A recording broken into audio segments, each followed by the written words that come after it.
Olivia Bennett, 28, has always been the reliable one in her family, especially when contrasted with her younger sister, Lily. Olivia spent her college years balancing two jobs while pursuing a business degree, whereas Lily was known for her ever-changing college majors and relentless partying. Their parents often excused Lily's behavior, saying, "She's just exploring her options," or "She's too creative for a conventional career path." Despite this, Olivia remained focused, saving diligently and making prudent investments.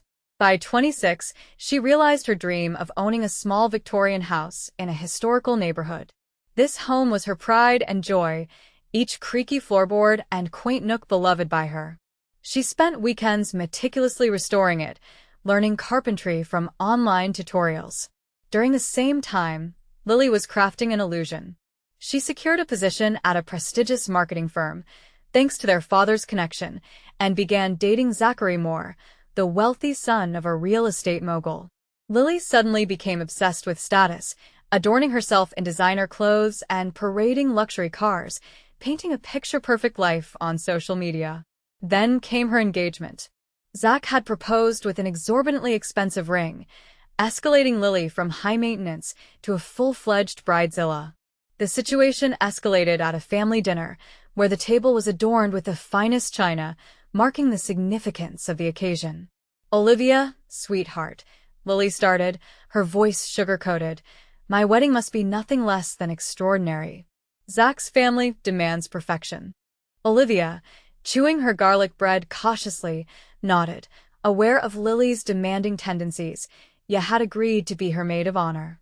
As Lily gushed about finding the perfect venue, the illustrious Somerset Manor, she casually mentioned that it was quite costly, $100,000 just for the rent. Olivia nearly choked at the price. "Don't be narrow-minded, Olivia," Lily retorted, rolling her eyes. "This is a once-in-a-lifetime event." She paused dramatically before continuing, "That's why I need you to sell your house." Silence blanketed the room. Even the crickets outside seemed to pause. "Pardon me?" Olivia managed, thinking she had misunderstood. But Lily repeated, as if addressing a child, "Your house, Olivia." The idea of selling my home didn't sit well with me. Lily suggested I sell it and rent somewhere instead, claiming it required too much work anyway. She seemed to think this was a way for me to contribute to her perfect day. It was embarrassing that our family couldn't match Zach's generosity, according to her. I glanced over at our parents, expecting them to dismiss this absurd request.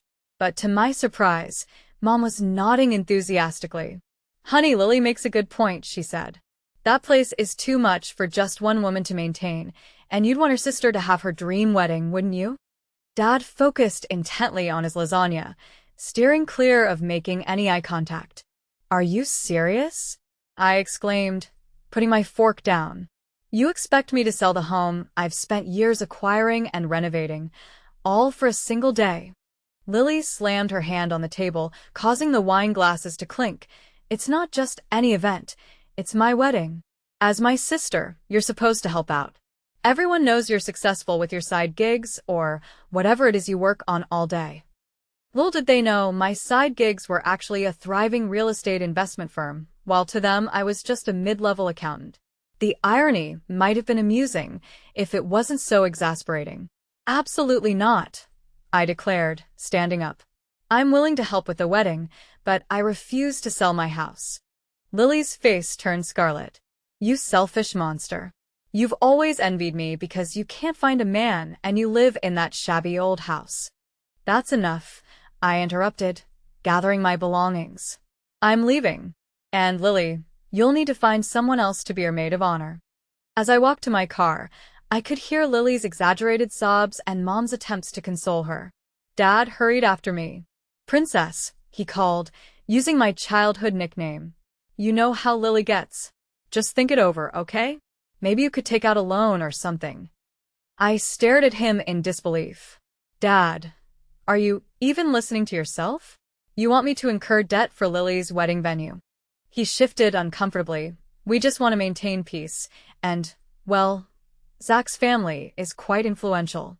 This wedding could open doors for us all." That's when I understood my family would never change. They'd always put Lily's wants above my needs. But they underestimated me. "Don't worry about the venue, Dad," I said as a plan began to form in my mind. "I'll handle it." He seemed relieved, likely thinking I'd give in, but I had other ideas. 3 months ago, I embarked on a unique venture when I bought a historic estate via my investment firm, a breathtaking old mansion named Somerset Manor that had lingered on the market, priced significantly lower than its worth due to the urgency of its previous owners to sell. I discreetly began renovations, transforming it into a luxurious event venue. The following weeks turned chaotic as Lily incessantly sent me texts, oscillating between guilt trips and thinly veiled threats. My mother called continuously with suggestions on how I might finance their wedding, everything from taking a second mortgage to selling my car. I pretended to entertain their requests while silently executing my plan. This estate was my largest investment to date. Upon seeing its listing, I instantly recognized its value. Constructed in 1885, it retained its original elegance, featuring expansive staircases, ornate moldings, crystal chandeliers, and 12 acres of impeccably maintained grounds. The elderly couple previously maintaining it had to sell swiftly due to health challenges.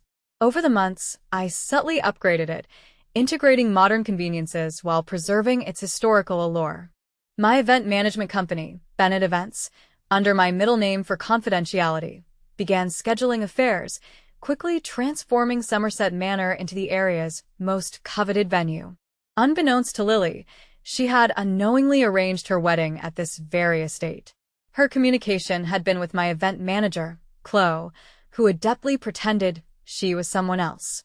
On the day of the venue tour, I positioned myself discreetly, parking my modest car out of view. I monitored the security cameras as Lily's sleek SUV approached the gates, flanked by our parents' vehicle and several high-end cars.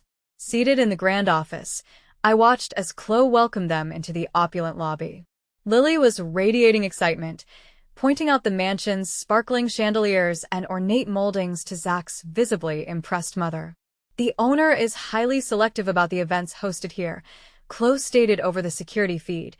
"We only do about 12 weddings annually." Zachary's father declared with pride, "Money is no object. The Mon name deserves nothing short of excellence." I adjusted my blazer, smirking as I saw my name tag, Olivia Bennett, owner and CEO. The moment had come for my grand entrance. The moment I descended the grand staircase, I caught sight of Chloe leading their group into the main ballroom. The expression on Lily's face upon seeing me was unforgettable, a mix of disbelief, then recognition, followed by sheer horror. "Olivia," she exclaimed, "what are you doing here?" "Welcome to Somerset Manor," I replied coolly, extending my hand to Zachary's parents. "I'm Olivia Bennett. I gather you have already met my event manager, Chloe." The room fell into an awkward silence as Lily's mouth repeatedly opened and closed, much like a fish out of water. Her mother gripped her father's arm tightly for support. Zachary's parents appeared both bewildered and impressed. Coming from old money themselves, they could appreciate young entrepreneurial talent. Lily's voice pierced through as she finally lost her composure. You own this place? But you live in that tiny house and drive a Toyota."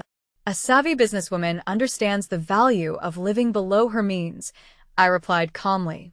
"As for your booking, unfortunately, we'll have to decline." "What?" Lily's face turned a dangerous shade of red. "You can't do that. We've already told everyone, including Zachary's family." "I can actually," I said smoothly, pulling out a folder. "When you submitted your booking, you agreed to our standard terms. Section 3.2 allows us to refuse service to anyone creating a hostile environment for our staff or management." Inside the folder were printouts of every hurtful message and email she'd sent over the past weeks. "These certainly qualify." Her mother stepped forward, trying to mend the situation. "Sweetheart, let's be reasonable. We're family." I interjected, "Funny, that's not what you said when you urged me to sell my home for this venue." "Family cuts both ways." Zachary's father cleared his throat and spoke. "Olivia, was it? Perhaps we could discuss this privately. Name your price." Smiling politely, I replied, Mr. Monroe. Your son seems lovely, and I wish him well. But this isn't about money. It's about respect, boundaries, and consequences. At that point, Lily played her last card. Real tears, not her usual theatrical cries, but quiet and seemingly genuine ones. "Olivia, please," she whispered. "This is my dream venue. I've told everyone. I'll be humiliated."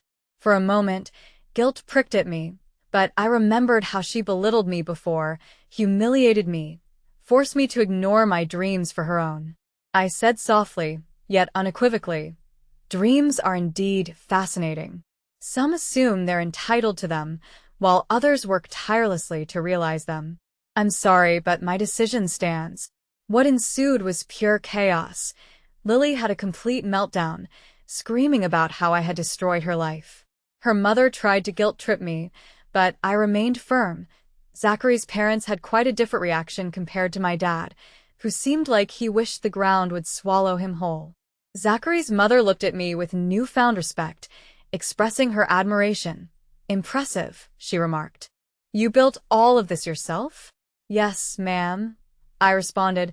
"I started my company 5 years ago with savings from working 2 jobs through college." Zach's father gave a nod of approval. "That's the kind of ambition we value in the Monell family." He turned to Lily, who was still dramatically sobbing, and suggested, "Perhaps, dear, you should rethink your approach to, well, everything." Lily's expression was invaluable. Her future in-laws were clearly more impressed by my business sense than her outburst. As they left with CL escorting them to their cars, Dad lingered back. "Princess," he said quietly, "I owe you an apology. I should have defended you." "Yes, you should have," I agreed, "but it's never too late to start." He nodded, finally grasping the silent message. It was time for him and Mom to cease enabling Lily's antics. The events that unfolded were intriguing. Lily eventually booked another venue, one far less esteemed and notably pricier. She still isn't speaking to me, which, quite frankly, is a peaceful change. Mom is attempting to repair our relationship, starting with the acknowledgement that my side businesses were indeed significant achievements. Somerset Manor has transformed into the most sought-out wedding destination across 3 states. Though I've hired experts to complete renovations, I still cherish my beloved Victorian home. My Toyota runs perfectly well, thank you. At times, I wonder what might have transpired had I submitted to Lily's demands. Would she have learned anything? Would anything have changed? Most likely not. Instead, I imparted 3 important lessons to my family. Success doesn't have to be showy to be genuine. Respect must be earned, not demanded, and never underestimate the quiet one who works diligently and keeps to themselves. Just last week, I received a wedding invitation from Zachary's sister. She specifically requested Somerset Manor for her venue. Naturally, I approved her reservation, understanding that good business is knowing when to say yes, as well as when to say no. As for Lily, last I heard, she's embarking on a journey of self-discovery, this time through yoga teacher training. Zachary's parents insisted on a budget plan, and apparently living within financial means has been a significant transition for her. I'm focusing on expanding Somerset Manor's event business, exploring new properties in different states, and enjoying the tranquility of my modest little house that I worked tirelessly to own. Often, the best form of revenge isn't retaliating, it's holding your ground and allowing karma to do the rest.